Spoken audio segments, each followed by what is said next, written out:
Welcome to Everything But the Kitchen Dink, the podcast where we discuss all things pickleball with your hosts, Rob and Andy. And welcome back to Everything But the Kitchen Dink. And guess who we have today? Welcome back, everybody. Yeah, I always say and welcome back, and welcome back. We have a legend on. Yeah, it needs no introduction, really. It doesn't. We absolutely love having you on. Welcome back, Karen Mitchell. Hooray! Thank you very much. I wonder what pun you'll come up with this time. Yes, yeah, I've got a good one. Have you? Oh, okay. It'll become apparent. But yeah, it's just, well, first of all, thanks for, giving us your time again. It's, we can now call you a regular. Yes. You're not really a guest, you're a regular. So it's just, I never think, every time you come on, I never think that I'm going to have enough to talk about, because the time you come on, we need you on more and more because so much is happening. And it's only been, 3 months since you were on, and we have got so many notes. Yeah, Robert's already worried about his dinner. I'm not that fine. So yeah, just obviously we saw you at the Open. We'll start with the Open, and we caught a glimpse, and it was very stressful. And it really broke our hearts at the time to see you being that stressed. And I don't think I just want to say thank you, first of all, because we wouldn't be here without you and your team. And I hope you get recognised in the January King's Honours, because if anybody deserves it, it's you. And I just wanted to start by saying it's absolutely amazing what you do for the pickleball community, not just with the Open, but just generally as well. But just talking about the Open itself, how did you think it went this year compared to the previous year? Was it a great success in your mind? So let me first step back a second, because first of all, you mentioned you saw me and I looked really stressed. I can't remember what day it was. Was that Friday? It could have been. I can't remember. I think I offered you a coffee, and and your kindness really helped me. You were almost wearing. I think that what people don't really necessarily understand is that by the time I get to the Open, I'm already exhausted, because we've worked flat out, just getting Chris does all the scheduling, but I have to do some support stuff and manage all the communications with people where we've shifted them and, this, that and the other. So we spend such a long time in the preparation of it, and, all the materials that have to be pulled together. And then I get there and we have, in fact, it was 3 days of setup this time, and you're coordinating all of that. So, pretty exhausted by that. And then the Thursday was a bit of an unknown day. And it was a pretty stressful day, if I'm really honest. So by the time Friday came and I saw some people that smiled nicely at me or offered me a cup of coffee, I was sort of it was tears of being overwhelmed, really. Actually, as it went on, the days got better and I got stronger, and it all ended up all right. How did it go? I think that from an outside perspective, it was a complete success. We delivered on what we promised. There were some things that I wasn't as happy with, and we've done a bit of a deep dive into that. Some of it we can actually do something about. Others, it was the venue that we have and the floors that they have. Some of those floors were not, even though we had the courts on them, they were perfect. But you know what? Everyone understood that it was the same for everyone. And, I think there were very few complaints that made it to me. There may have been complaints to other people that I was shielded from, but, very few complaints came to me. So in the grand scheme of things, knowing that I'm a perfectionist, I would give ourselves probably a B, but from an outside perspective, I think it probably was an A-. Well, I'd give you an A+, to be honest. Oh, bless you.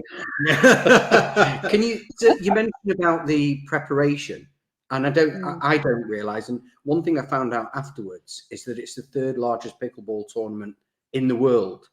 after I the know. Even work I goes didn't out. actually realise that going Yeah, in. I knew and it that's was the really, largest. Right. it Yeah. puts it in so much perspective, and just give everybody an idea of what's actually involved in the preparation. You know, when does that start? A few months before, or does it sort of ramp up as it gets closer? So we started it probably around January time, the preparation. Wow. So we booked the dates ahead of that. We booked the dates probably by the end of August of last year. And the real preparation was getting registration set up. We had to get alignment across a lot of people that would go to 7 days, you know, figure out what that meant, and then get registration set up. And you know, I think it even took, we actually said to sponsors and to the APP, we think that we could probably get somewhere between 1,600 and 2,000 people, thinking it would be around the 1,600. But, Right. you know, it was over, well, it was 1,976 when we closed registrations. And then we added some people in afterwards because we wanted to make up teams. So I actually think we went over the 2,000, but we don't count those extra people we put in because they probably didn't pay. So, you know, let's say it was a 2,000 player tournament. Even I didn't think we would get to be that high. But amazingly, there were even more people than that, because there was loads of spectators as well. So I'm quick cut while we're on. I don't keep numbers in my head very well. But on the spectator side, there was another 4,000, 2,000, 3,000. 5,000, if my arithmetic is right, about 5,000 people registered on for over the 7 days. Now, some of those are repeats because they came every day, but each day we've got numbers of spectators, and that's another 5,000. So Saturday there were oh, hang on, no, I didn't count spectators. That was total players and. Okay, so there were a total of 5,000 players and spectators over 7 days. 7 days, which is an incredible feat. Yeah, you know, it really is. And how's it been from a financing and funding point of view? Is that something that's getting easier every year, or is it getting harder, or are you attracting bigger names? So we've got some big names, you know, but if I tell you that we didn't really make any money out of it, and that until we know that all the bills have gone out and all the receipts have come in, because we still got some people who haven't paid. At the moment, it looks like we might have cleared about £5,000, which, when I think about the time and effort into it, you know, I mean, we do it as a fundraiser. So anyway, but you do a lot of pickleball, don't you? I mean, if you've probably uttered the same words that we've uttered many times, I'm done with pickleball. But you know, that's why we do it, and that's why you do it, because you love pickleball. And yeah, I do. But I am a bit disappointed, if I'm honest, that we didn't make more money about it, especially as we had some nice numbers, you know, sponsor numbers coming in.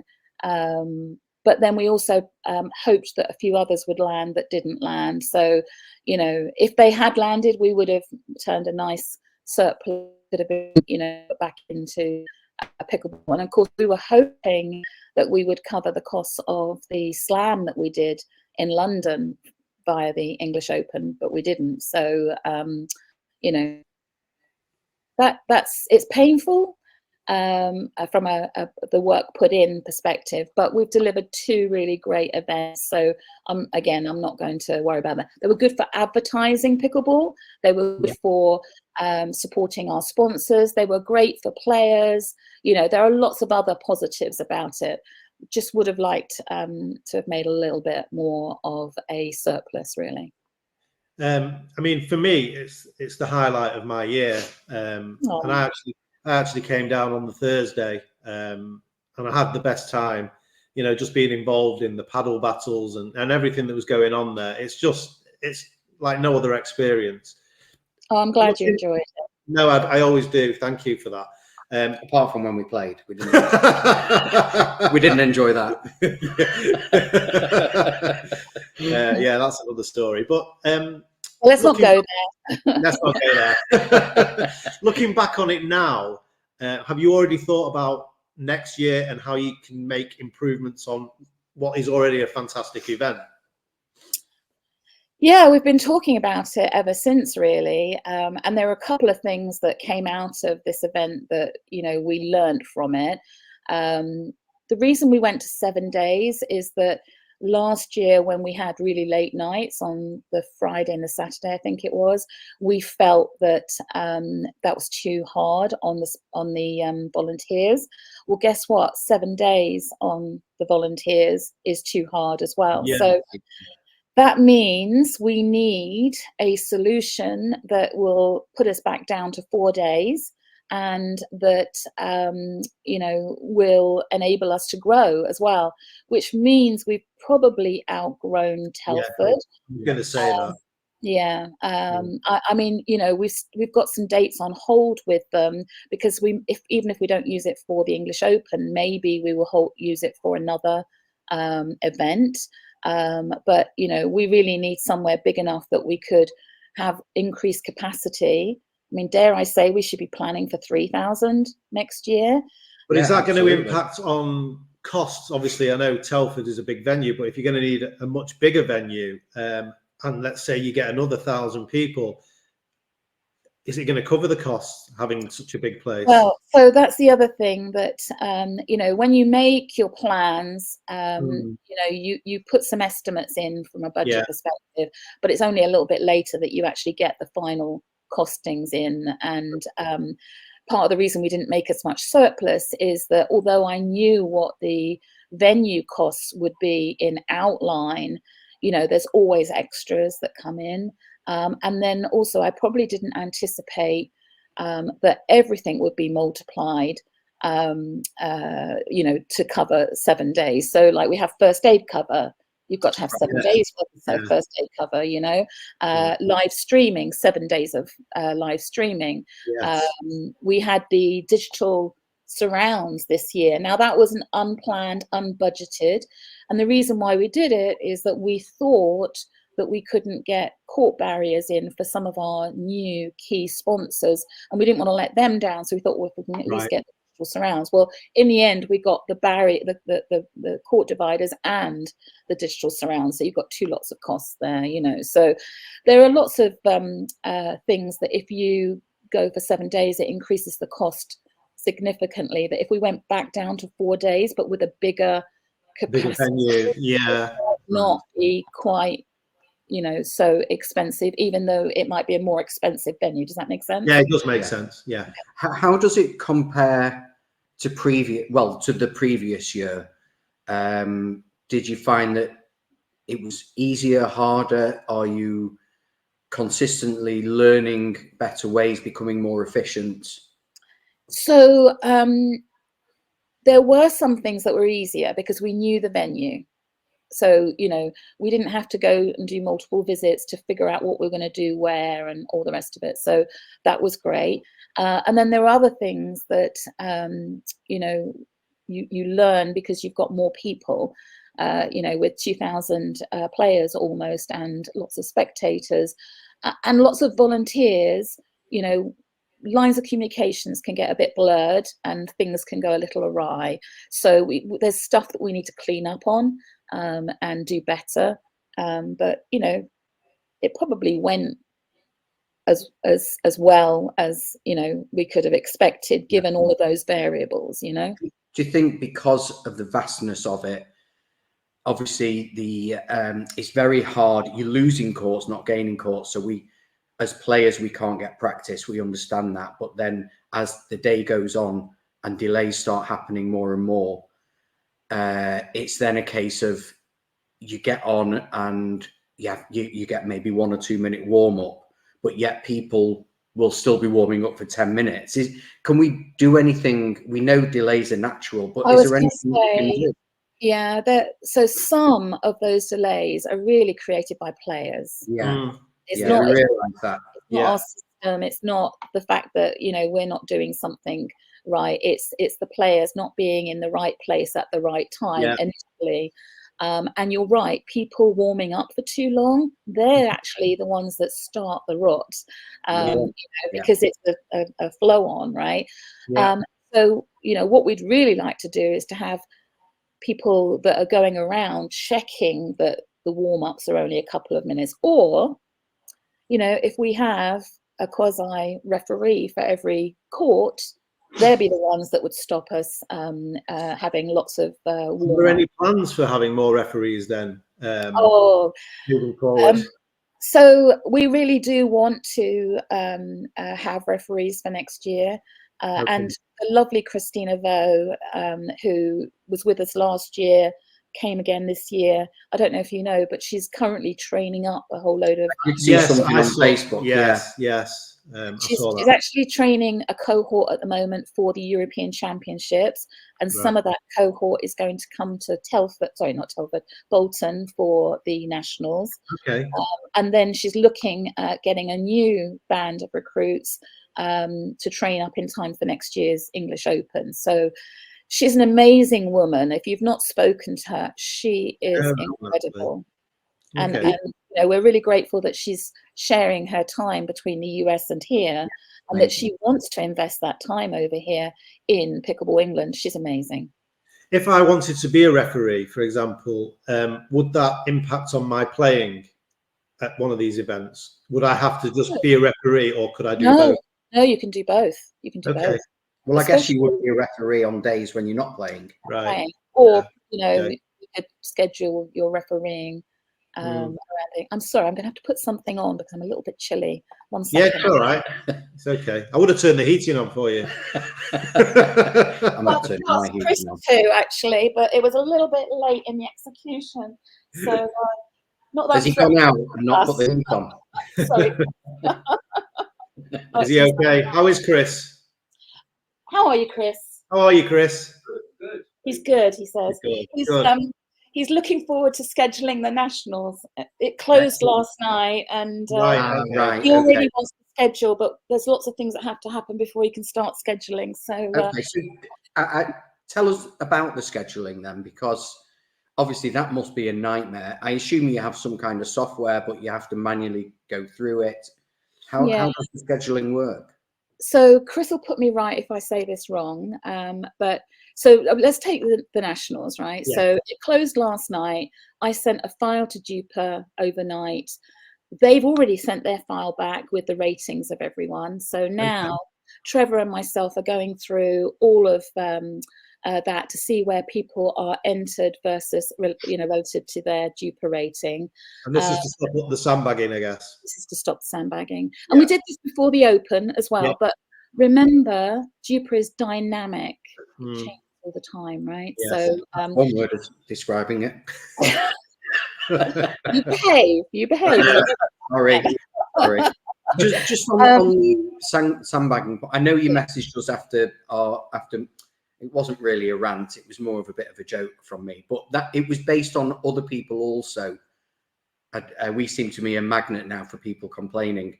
And I experienced it. And to be honest, it didn't bother me that much, because if I lose 11-2 to somebody who shouldn't be in there, I'm not going to complain. It's when I lose to people who I should be competing with that bothers me more. And I feel that I didn't want you to think that I was putting this on Pickleball England, because I see this is not your responsibility. If something pops out and it's obvious, I understand you'll do something, but I don't see this as your responsibility, and I don't put any blame whatsoever on yourself or your team. It's squarely on the people. If somebody feels that they're proud to say after the event that they won a silver or bronze or whatever, and they know they shouldn't be playing at that level, that's on them.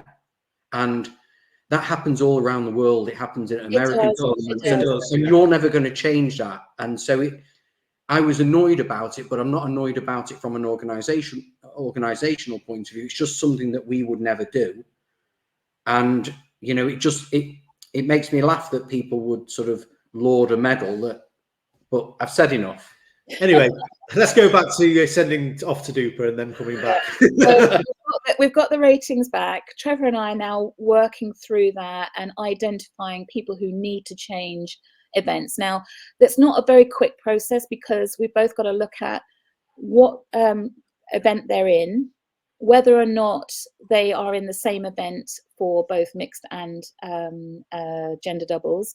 And then also look at their reliability score, because someone can have a high score, but if it's less than 30% reliability, we want to look at the detailed scores underneath and see who they've played against, to see whether or not it is, a reasonable. So that can be a time-consuming. Yeah, absolutely. Yeah. But we want the event to be fair, and we do whatever we can, but we're allowing ourselves, probably to the end of the week to finish that, and then Chris will start seeding within the groups, so that you make sure that people who are the top seeds aren't in the same group together. You split them across groups. right.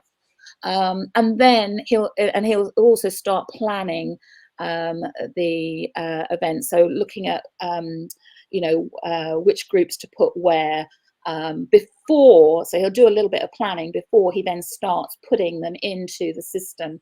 And Frank Arico, who wrote the system, he's built some brilliant software, and there are lots of things that have been put in there to make it easier.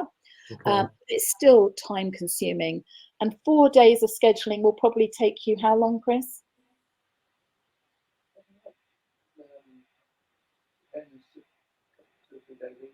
Yeah, probably a couple of weeks before it's completely finished, because there'll be refinement as well. And of course, the other thing is there'll be changes as well.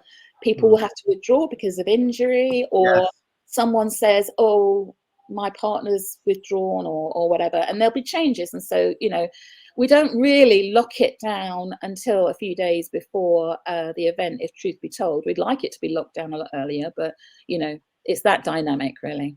Do you think you should set up like a confidential hotline where people can report sandbaggers who you might not know? People report them anyway. They just email me and let me know. So, and I just write back, it will be found. Well, hopefully it'll be found, when we do the Duper review. You don't know everybody, especially if they're from outside of the country as well. But it's the new players that are the difficult one. That's the one. If no one knows them, and they're new and it's their first tournament, you can't, you have to let them self-assess, and they'll find out soon enough if they're in the wrong thing. The ones that turned out to be in the wrong event at the English Open, I'm hoping that, when I look at the registrations, that they've already chosen to go up because they've recognised that they're already a higher rating or whatever. So I think we suffer a little bit here because Duper is more suited to America, where you play a lot and it's recorded a lot, whereas here you might have somebody who doesn't play a tournament. They might be a 3.2 and a year later enter the 3.5s, but they might be good enough to be playing over the 4s. So just purely down to the fact that we don't record a lot of tournaments here. Volume is important for Duper, and people who play in doubles leagues and things like that, they've got a lot of games that go through it, have got a more reliable Duper rating than people who only play 1 or 2 tournaments. You're right. Hopefully it'll get to a point where people start to trust Duper and more will go through it. But I'm definitely of the opinion that we need to give it a fair go, and by putting more and more through, then we can evaluate whether or not it's right for us. And I have to say, from my perspective, I'm seeing the value of it. So it rates me too highly. Well, that's Robert carrying you. Thank you, Karen. Thank you. You may continue. So how are the Americans? Is it always great having them? I mean, I was dead lucky. I got to play with a couple of the pros at the Open. You loved that, didn't you? Oh, it was so good. And I just hope anyone that turns up at these events, if they get the chance to do that, then you know, it's just a great experience because you just see how they play and what a difference. Yeah. It's a great learning experience for me as well. So I love The that. highlight for me of the tournament actually was when I was able to arrange for Chris to play with Jack Monroe against Brilliant. Eric Lang and Max Mantel. Yeah. They had promised Chris on the Thursday, I think, to have a rec game with him, and it didn't happen. Right. And then on Sunday evening, when they were all like ready to go, I said, I suppose this means he's not going to get that game against you. He said, we can do it now if you like. So I said to Chris, get your kit on, you know. And I managed to persuade Jack, and he had the best time. I can imagine. You know what? I recorded it on my phone, and when I watched it back, I realized how much I enjoyed it as well. I was killing myself laughing. It was the best relaxation from the first few days that I could have had, just watching him play. And it was a great game as well. You know, it was a shame the live streaming had stopped actually, because it really was a great game. I He didn't feel like that when he was live streamed, I might add. I felt this year they were more involved. They were more ingrained. They were mixing more with people. We were chatting with them, and they were chatting with everybody. And they all seem very friendly. More so than ever. And I assume they felt at home, right? Because they someone had experienced it the year before. It was like coming to a friendly, you know, house, really, isn't it? You know, so I think that having the pros is what attracts people to the English Open. So I think it's important to have that. But I don't think it's the only thing. I think that, you know, knowing that there's going to be lots of players, knowing there's going to be lots of players from different countries and the ability to play with different people. And it's great meeting people from all over the place. It is. You know, it's a great experience. Will that grow and grow? We must be being noticed in America. So are we going to get PPA players wanting to come, or even just? There's contractual reasons why they won't. So no Ben Johns. Yeah, they've got salaries nowadays, and they're contracted to play for PPA tournaments. So and ours was an APP, so they definitely wouldn't be allowed. So I see. And what's happened with Greg Rosetsky? Is he still on the quick change? Just speaking about the pros, that's all. Right. Still on the scene? Are you in touch with him? Is he still? We have spoken to him a few times. Yeah, he's voiced a desire to want to help Pickleball England. He's busy with his own stuff. Right. So we haven't managed to meet up with him again. But you know, we'll reach out and try and make that happen. Are there any plans to do another slam like you did? Oh, it would be nice if we could, wouldn't it? Yeah, it would be great. But we'd need more notice next time, because I mean, that I can't emphasize enough how quickly that was put together.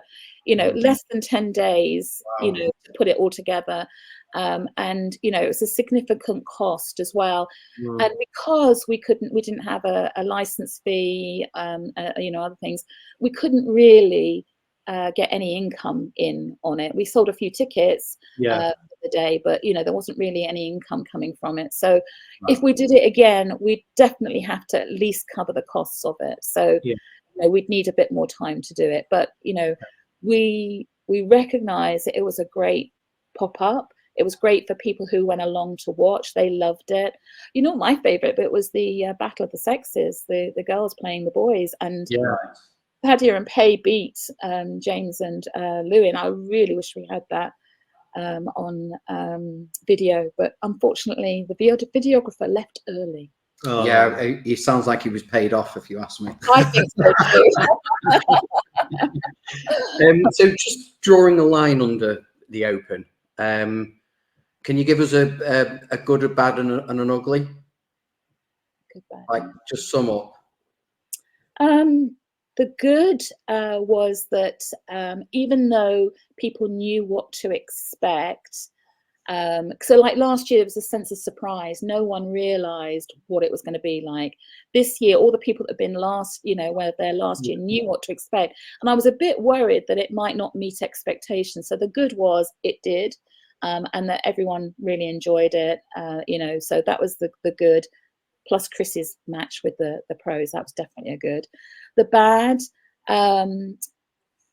is probably the disappointment about the rollout courts, some of the dead spots because of the floor. Nothing you could do about it. Yeah. And also, there were some teething issues with the Battle of the Paddles as well in the morning. It got better as the day went on, but there was some teething issues there. The ugly, that probably is, just the whole behind the scenes, trying to get things done in time so that we don't, so for instance, I can't remember which day it was. I think it might have been the worst day, or maybe it was a Saturday or Sunday. There were so many pullouts that I had people literally queuing outside my office saying, "Have you found me someone else? Have you found?" Because everyone's keen to play, right? Yeah. But I can't magic people up. You've got to be the right rating. You've got to be the right age group. You know what I mean? I'm actually surprised we let down very few people. I think probably less than one hand. I know of one lady that we definitely couldn't get a partner for on the mixed doubles, and I think there was a guy as well, but there was probably only 2 or 3 people that didn't get to play in the end. But oh my God, that's ugly, trying to resolve that. It's stressful. I can imagine. It's definitely ugly. Well, let's move on to the nationals, and how's preparation going for that? Are we going to expect anything different this year? And are we outgrowing Bolton for the nationals as well? Well, we have outgrown Bolton, really. Yeah. In order for us to grow capacity, we had to make a very painful decision about not having singles in. And is there any update on singles? Is there going to be another date for that, or we're not deciding? Well, there will be another date. I really want that date to be this year because it's the 2024. Right. So, but we haven't. That's great because I will actually enter singles. Well, I would enter it. Yeah. Because I would never enter it when there's doubles the next day. Yeah. So you might actually get more people entering because of that. So it's and I'm sort of kind of cooking up in my own head. So I haven't said anything to anyone about this really. But if we've got singles and we've got people going, then maybe we should have something that attracts people as well, like a slam or whatever alongside it, So but we need to know what the venue is first and the capacity and all the rest of it before we can do any of that. So there are still a few irons in the fire, but there is no locked down date or venue, unfortunately. And as soon as we do know it, we will let people know. But I am recognizing that time is pressing. And the preparations, how's that going at the moment for the nationals? So the court's booked for being laid down, and the tape is ordered. The balls are here. What else? The volunteers, are they in place? Sorry, what's that?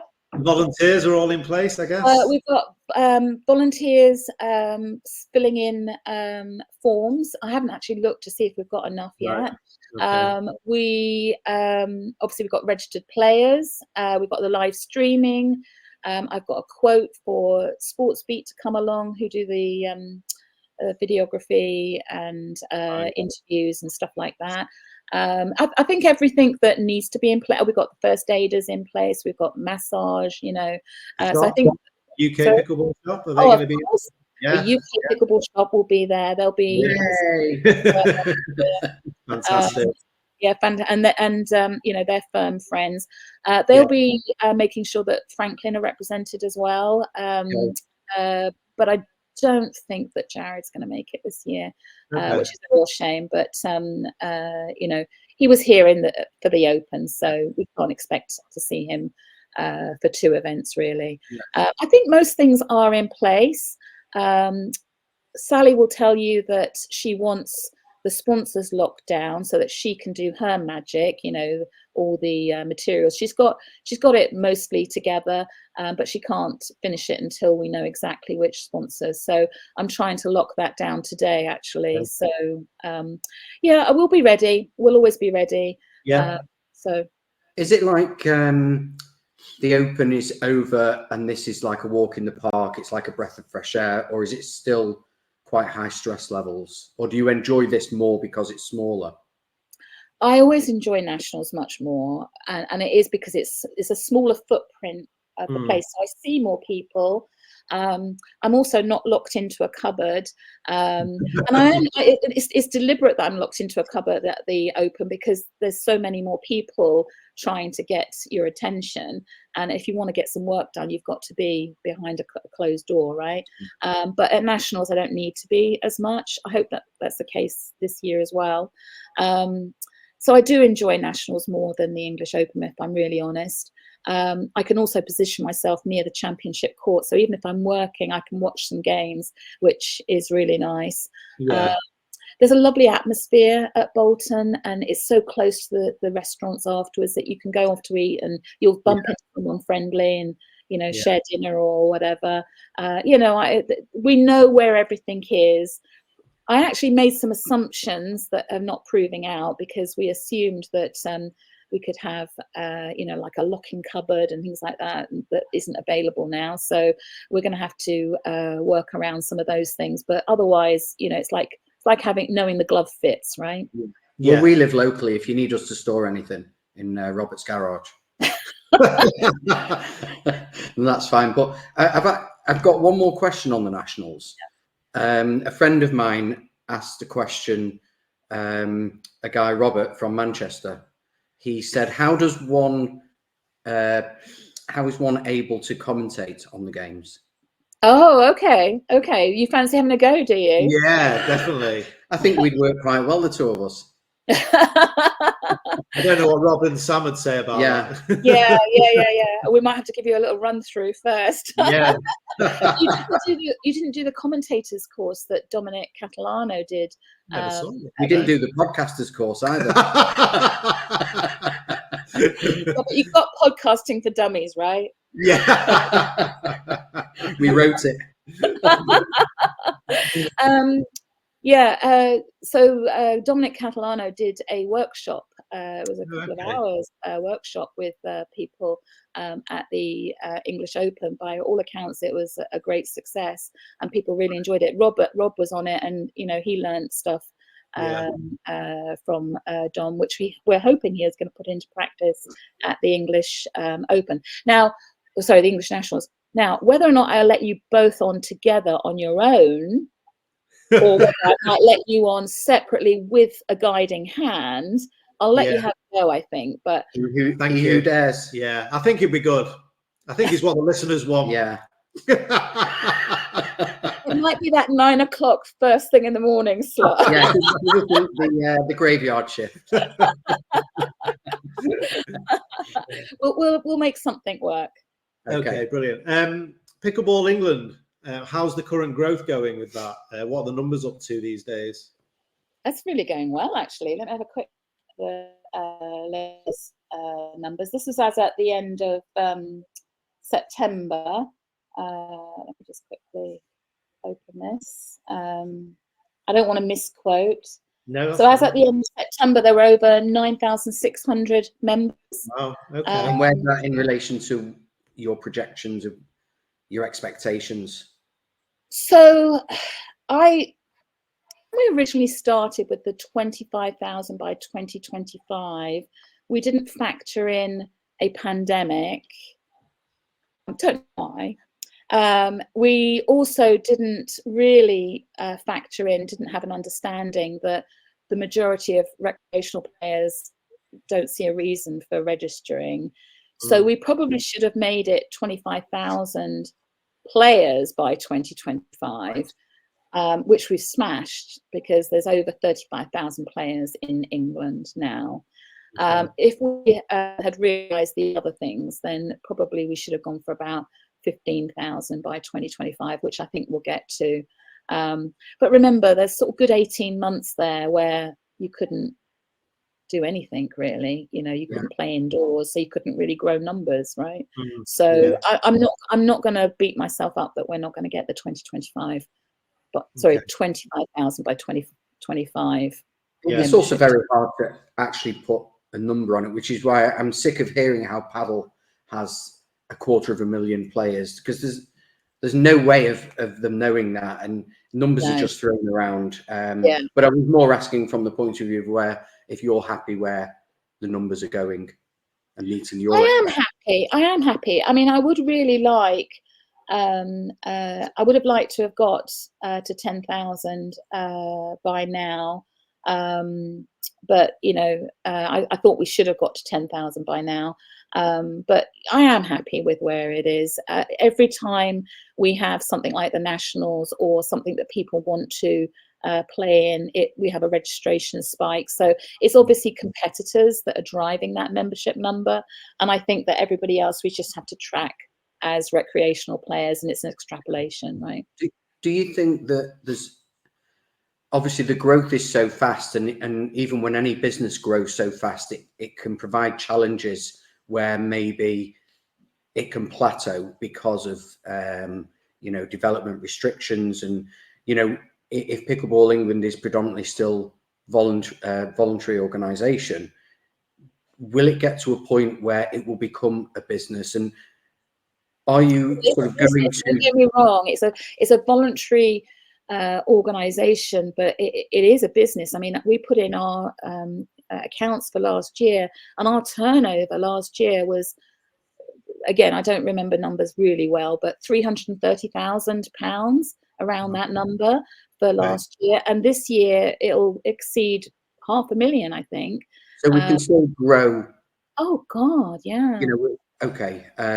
You know, when I said a business, I meant sort of a headquarters with, you know, employees and things like that. That, you know, I'm just throwing it out there. Is that the way forward? You know, absolutely, to really push on the growth. Yeah. So our 5-year plan needs to be renewed, and at June, when we had a face-to-face board meeting, we discussed that, and we started the process of fleshing out, you know, what the next 5 years should look like. And in fact, we did push around some numbers for players in the next 5 years. And I can't remember where we landed, actually. I need to look at my notes, but it was over 300,000 we were projecting, you know, within 5 years, I'm sure it was. So, you know, we do think this is really going to grow, and we all recognise we need to have paid staff. Now, the Sport England decision obviously is a critical one for us. We don't want to be hiring people if we're not going to get the national governing body status. But we have tracked in this moment, and I've referred to him today, Trevor Robinson, and he has made my life a lot easier because, you know, he's working a lot of hours that I would have done. He wasn't doing it. So, and I feel the weight taken off my shoulders a bit, actually, which will allow me to do other things. But we need more of him, you know, we need more people like him, because as the volume grows, the administration grows as well. I mean, if you can think about the fact that 300,000 turnover last year was probably made up of, I don't know, 20,000 transactions that have all got to be reconciled, and, you know, all the rest of it. So a lot of effort to go into things. On the last podcast, I said we were having you on, and could people send in their questions? One of the main questions that people want to know is the situation with the LTA, the current situation, where we're up to with that, because obviously I think something was supposed to happen in September, was it? Or can you give us an update on where we are? Yeah, so the Sport England board meeting was due to take place on the 30th of September. So that was last Monday. I gave Sport England a week to see if they came back to me with any update, but they didn't. So I reached out via phone and via email this week, but I've not heard anything yet. So my contact is out of the office. I got a return email saying he's out of the office. So I'll have to wait for him to come back to me. You know, I am biting my nails to know whether or not they actually discussed it and what happened. But, you know, it is what it is. So I don't dwell on it. I mean, we don't need to talk about what ifs, but we're going to. No, we're not. No, we're not. I tell you where my frustration, well, our frustrations are at the moment. And I know, you know, the way I see the world is, and similar with my businesses, everything happens in America first, then it comes over to London, and then it spreads out in the country. And that seems to be, I understand that. And a lot of the problem is my impatience with that. But I feel where we are, we're sort of stagnating. We're gaining a night, and then a few months later, we're losing a night. Robert got in touch with somebody about facilities, and they said they only want to do them in London to start with. And we're struggling 2 years on. We can still only maybe get 1 or 2 nights play. And I'm just throwing this out there, and you don't have to answer this, but is there any, have you had contact with the LTA? You know, is there, I see paddle facilities opening, and I know the LTA are involved.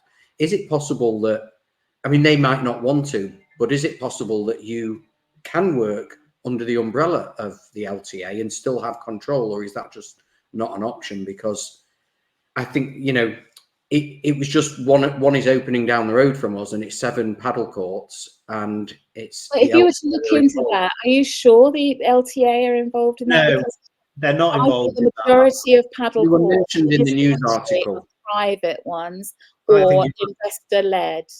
Yeah, I think you're right, Karen. Okay. I think they are private courts. I don't think the LTA are involved in that. It was just that they were mentioned in the news article, and you know, I that's all I know. And so, okay, Because the LTA are the governing body for paddle, that's fair, so that's why they'll be mentioned. And there is some funding for paddle courts, but my understanding is that funding is contingent on a lot of things, and not all paddle or tennis clubs that put paddle in want to be bound by those requirements. So it's a very complicated landscape and situation.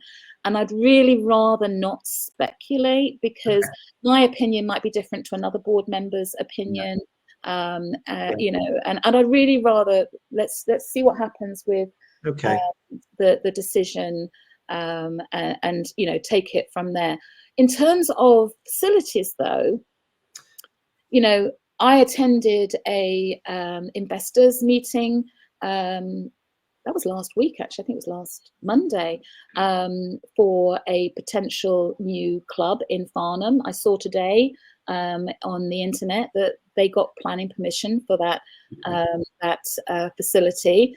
They've got to obviously get their investment in place and get some work done on it, but that could be 10, I think it was 10 pickleball courts and 4 paddle courts in Farnham. And you know that there's the one in Kingston that they're waiting. Anything up north?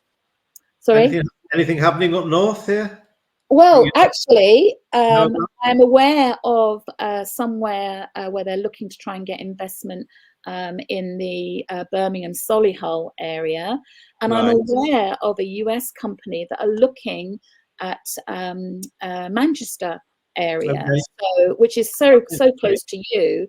Yeah, I know they're working with somebody on the ground, but it's obviously not you guys. If you we've spoken to a couple, but I wonder who that ultimately, is. you know, we can help with contacts, but we don't have the money. We need somebody to come in and build it. We can help. People need to believe that the investment is going to pay off, and I think that it's going to take, you know, for 1 or 2 facilities to happen and to prove that out. Telford in Pickleball Club have proven that they, you know, they can make it work.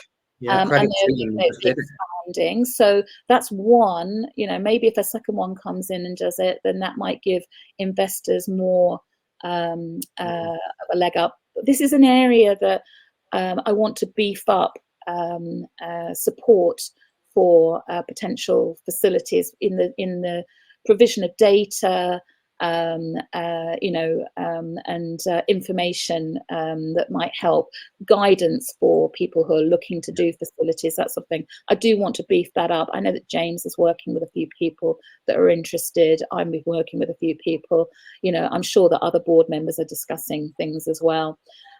So, you know, it will happen. It's just a matter of when rather than if. You know how patient we are. Yeah, it's a me problem, because I am so impatient. I just want to be able to play whenever I want. That's the thing. So And also you don't feel then that the growth of paddle is affecting pickleball, because I still get people telling me that it's for old people and paddle is cooler, and I don't understand why it has to be them and us. I really don't. I agree. People can play more than one sport. In fact, I know lots of people who play paddle as well as pickleball and tennis, and badminton and table tennis.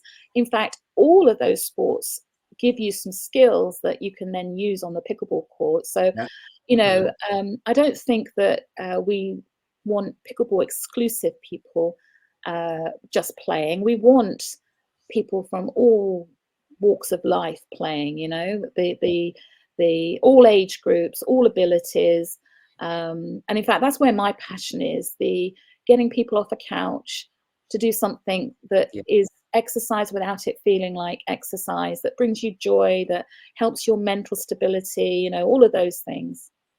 Okay, I mean, I just feel like at the moment it might just be a local thing to us, but we're really struggling for younger people. And I don't know if that's reflected around the country. It might be about when the sessions are set up for. If the sessions are during the working day, then you're going to struggle with local. No, we have an evening session. Oh, okay. I don't know. I mean, I don't. The other thing I was thinking is that I know obviously Elaine, who's our regional director, is just so phenomenal, but she covers the Northwest and it's a massive area. It's hundreds of miles.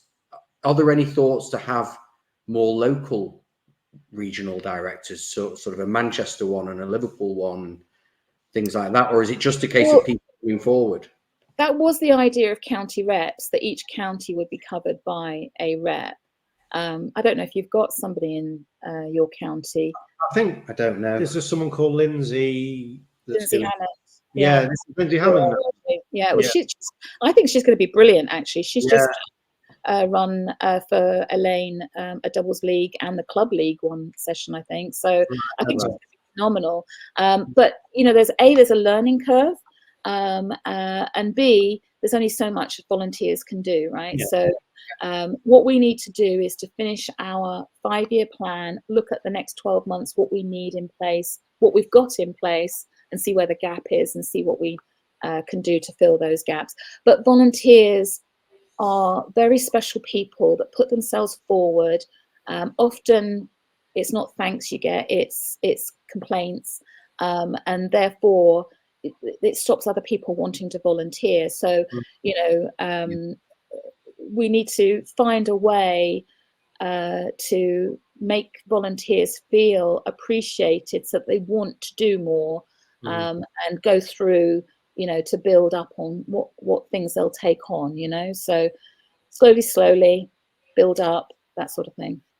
I just want to move on to paddles. I know it's probably not something you're an expert on, but I just wanted to ask a few things about it. I play, I know what I like. Yeah, I'm sure. I know you are an expert, really. So obviously there's a lot of power paddles coming into the market now, and Yola especially are bringing out these Model 3Ss now, which are not USPA approved, but they're the UPA approved. Will people be allowed to use them in, for example, the Open and the Nationals, or are we restricted to the USPA only paddles? How does that work? So for the Nationals, it will be USAPA approved paddles only, because the UPA approval process hasn't started yet. Right. So, okay. So there is no UPA approved. Right. There was an announcement this week about the fact that they're going to have a UPA approval process, and therefore the board is going to have to talk about what that means, because it actually fragments things, which means it's not easy.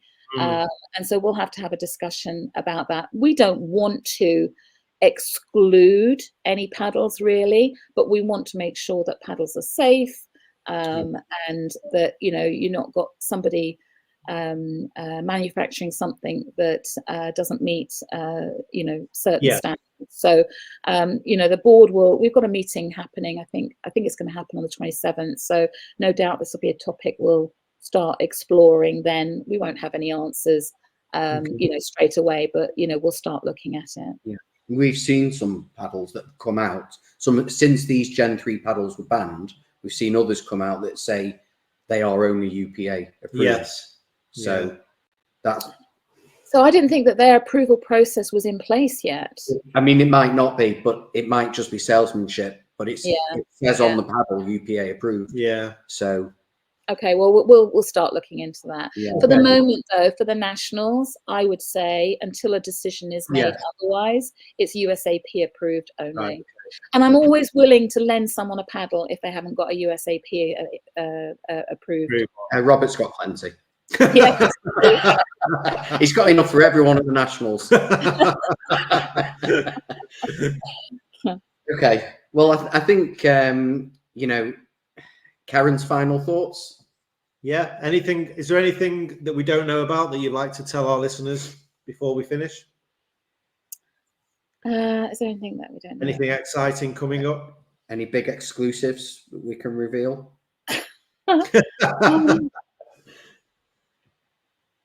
No, I can't think of anything at the moment. I think we've done a good job. Yeah, then. I think we have. Yeah, We've covered everything. Yeah, I can't think of anything. But as soon as I hang up, I'll probably think of something. Yeah, no problem. Well, as always, it's been an absolute pleasure to have you on. Thank you. Thank for you. Yeah, I really appreciate your time. Good to see you. And actually, I just want to make a shout out to say thank you to the board.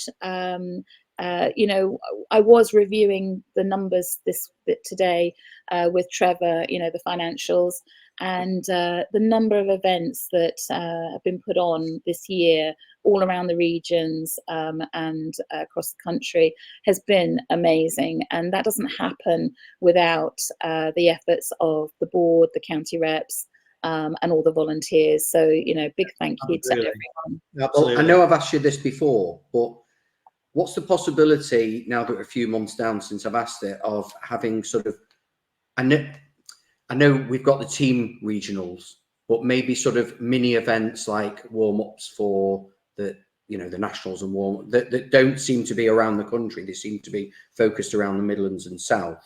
So watch this space, because we've been talking about, you know, as part of the planning, on expanding the number of events that happen in each of the regions. And so, you know, what we're looking at the moment is resource requirements, or whether or not there are other people that can do them on our behalf. So, you know, there will be solutions for that, but I can't really talk about the solutions because the board haven't really talked about the solutions yet. So it's not fair for me to give you that exclusive, because the board may not agree with me. I just thought one more question, sorry, before you go.